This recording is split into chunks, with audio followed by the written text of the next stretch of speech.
This is a stand with a long extension through the bearings of the motorcycle wheel on a stand. This is how to gravity balance a wheel. It should roll, come back, roll backwards, and stop.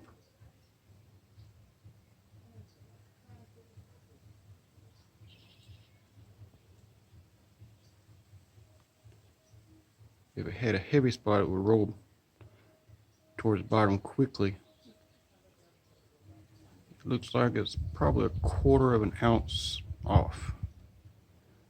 So I'd find a heavy spot, let it roll to the bottom, put a sticky weight up top, and then recheck it.